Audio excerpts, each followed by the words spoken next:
Hi, I hope you're having a really good day. My name is Gary Zacharias. You're listening to the Apologist bookshelf. I would like to take a look again at a book by Erwin Lutzer. The book is called No Reason to Hide, subtitle Standing for Christ in a Collapsing Culture. And it's exactly what's happening today, isn't it, when we look around?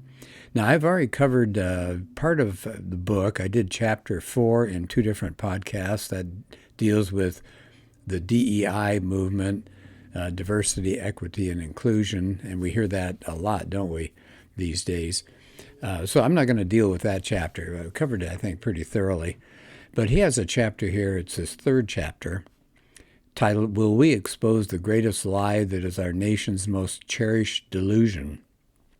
That's quite a title. I mean, just think about that. The greatest lie that's our nation's most cherished delusion. And he has a verse from 2 Thessalonians as he gets started with the chapter. God sends them a strong delusion so that they may believe what is false, in order that all may be condemned who did not believe the truth, but had pleasure in unrighteousness. So there's that God sends them a strong delusion.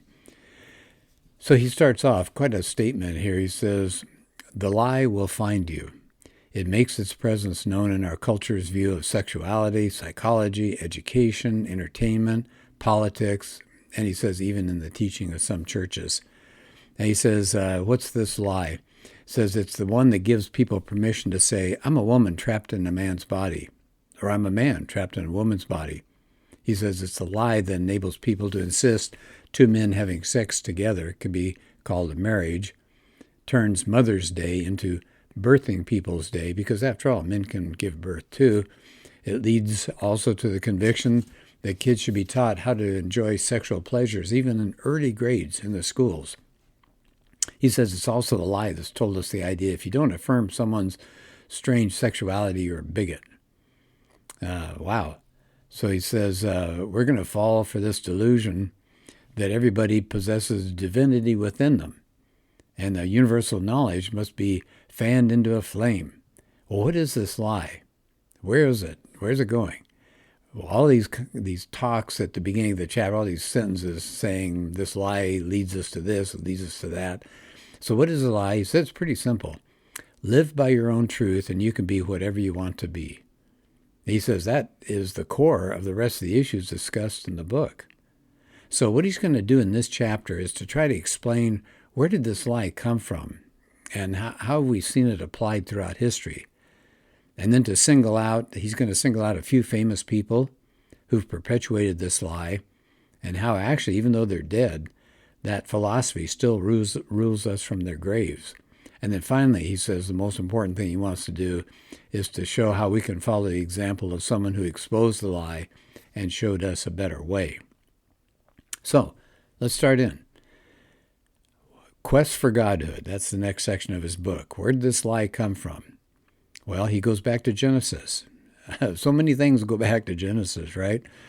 The serpent says to the woman, your eyes will be open and you'll be like God, knowing good and evil.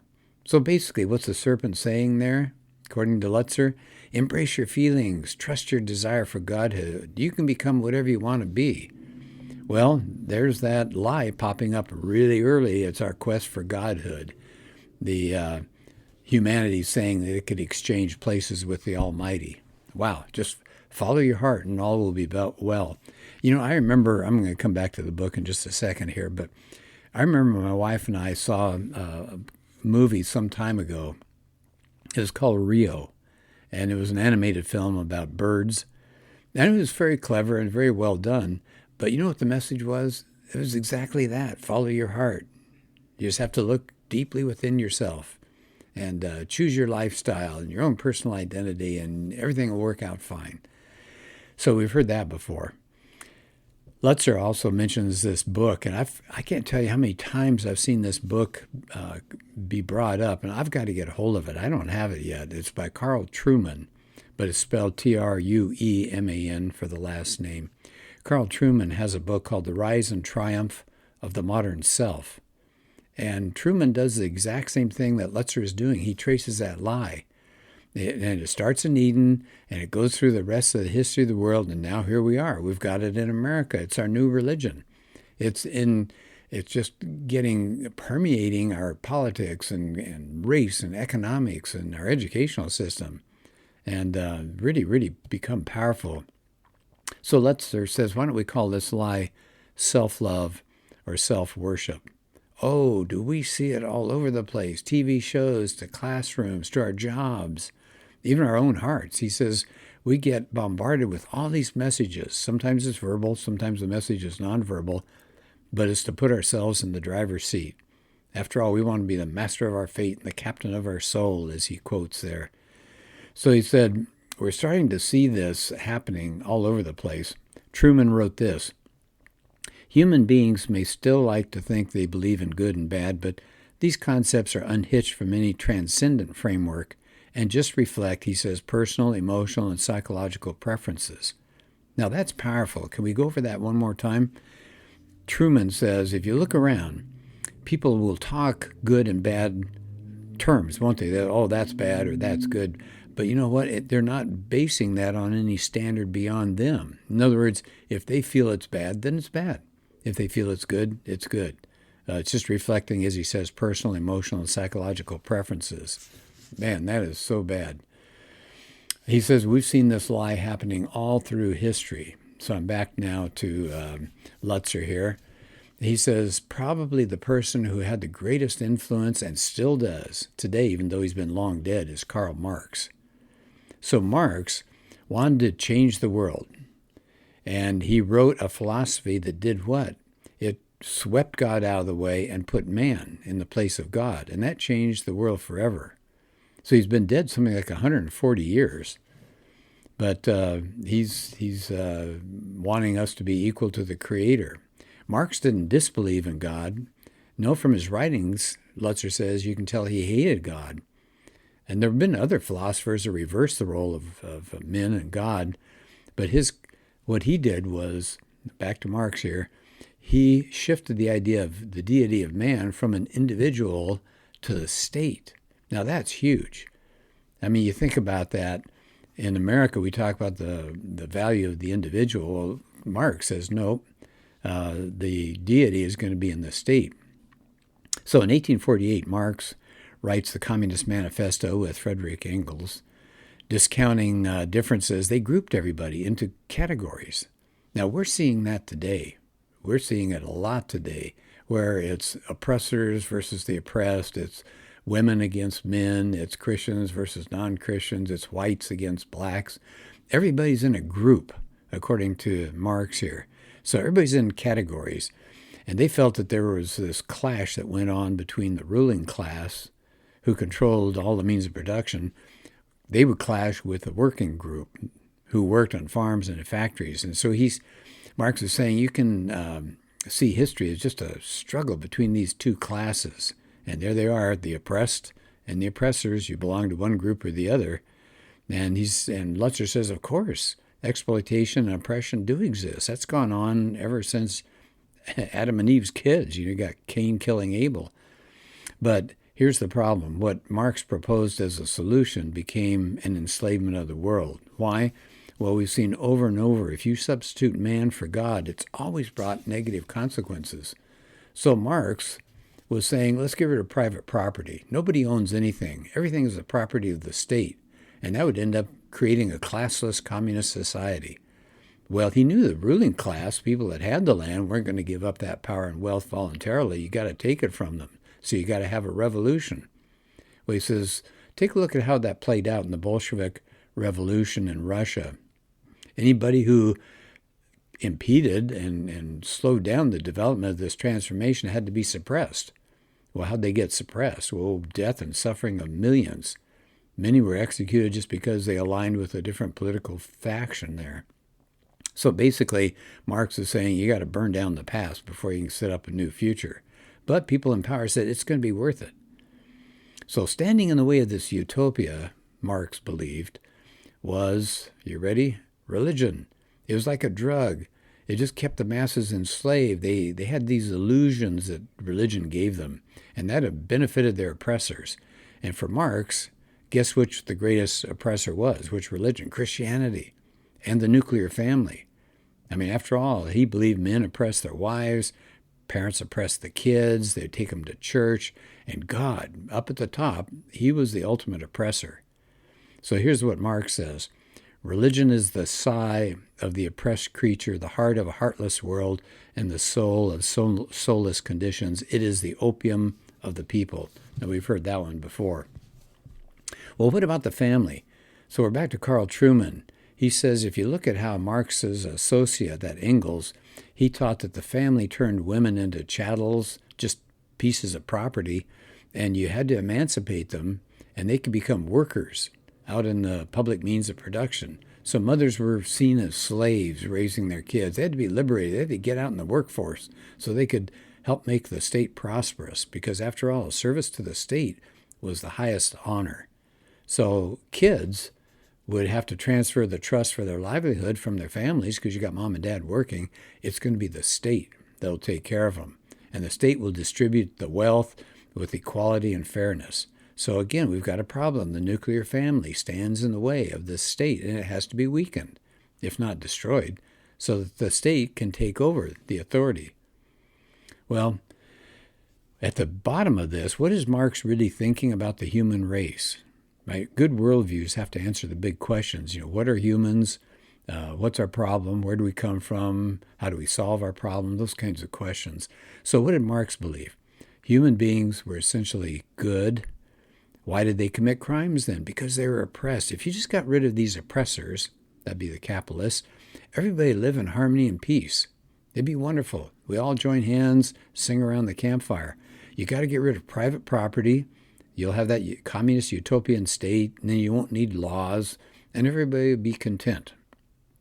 So another belief that he had, besides the fact that we were all so good, it was that history was going toward globalism, and that eventually, great optimistically viewed here by Marx, the whole world would adopt this view of history.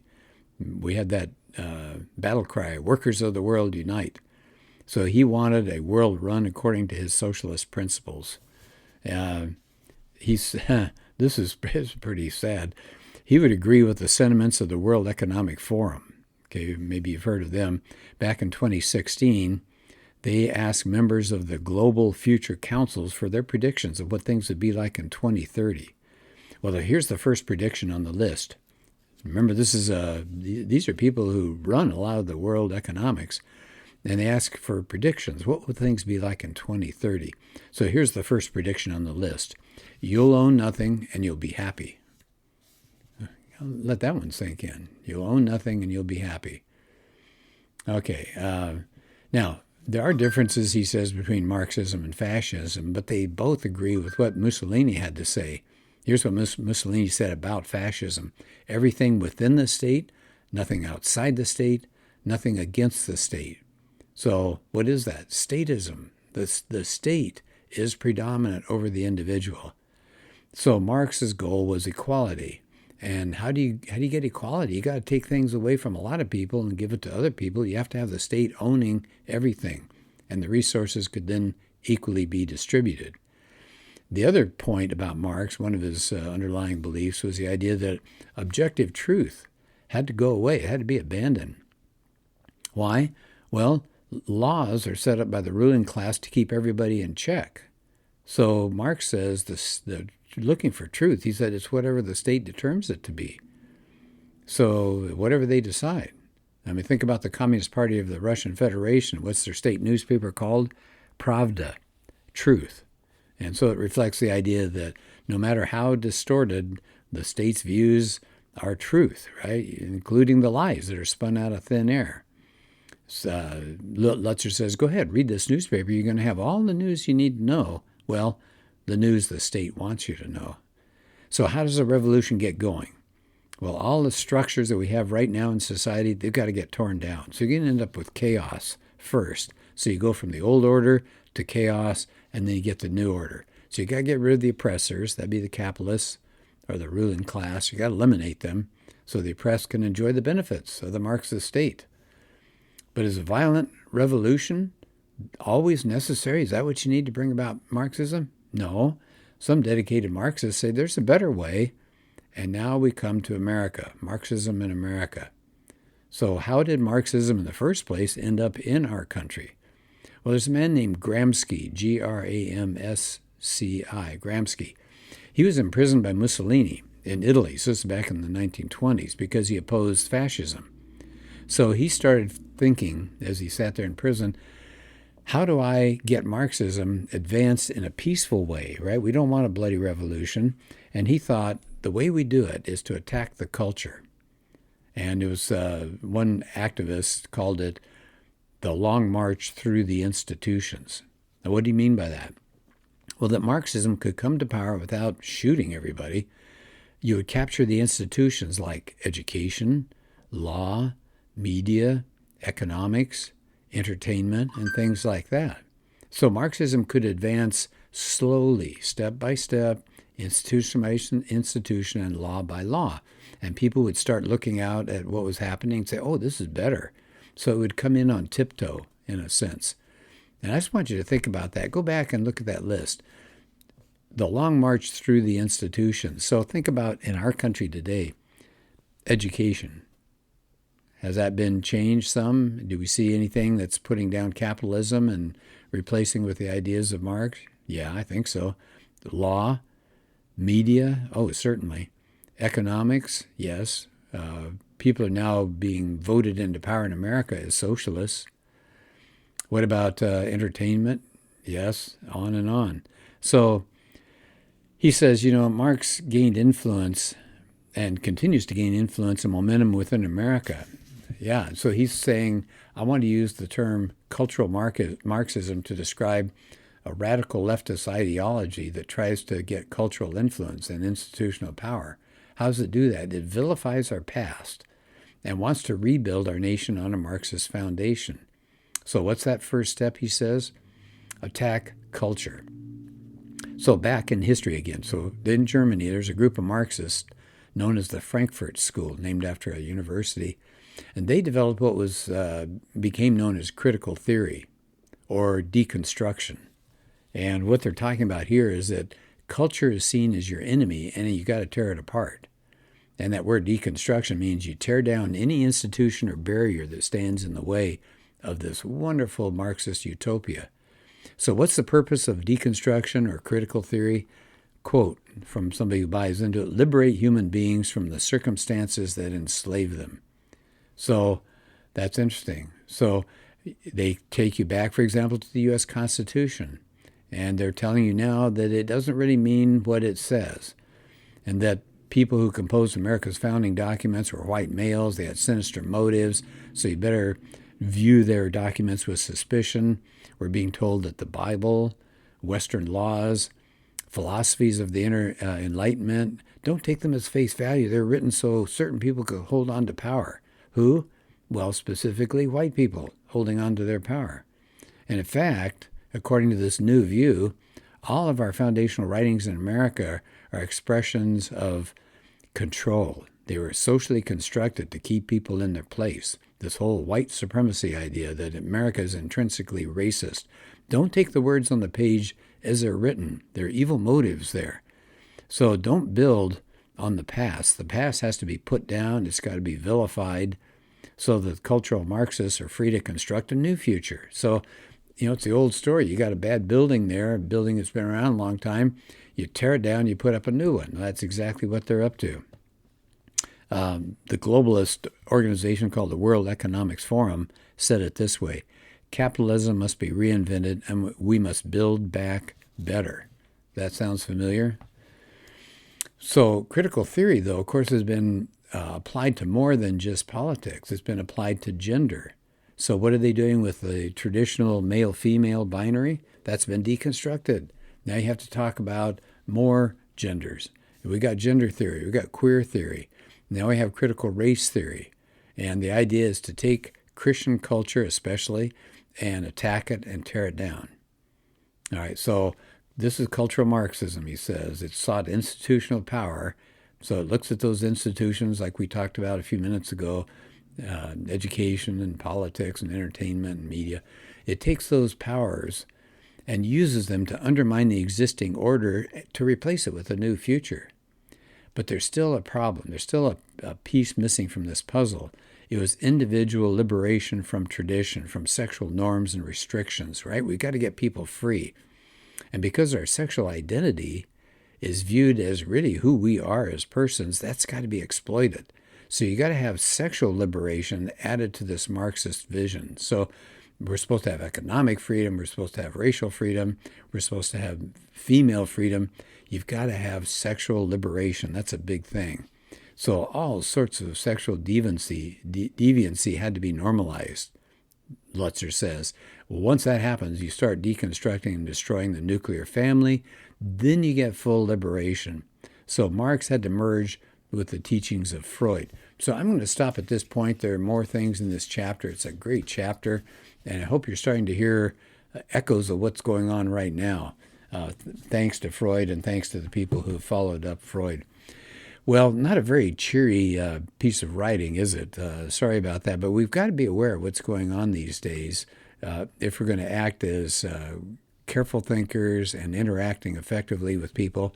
I'm just afraid that Christians in the last, let's say, 50 years have kind of abandoned the university, they've abandoned thought, they've abandoned the public square, and they just have privatized their religious beliefs.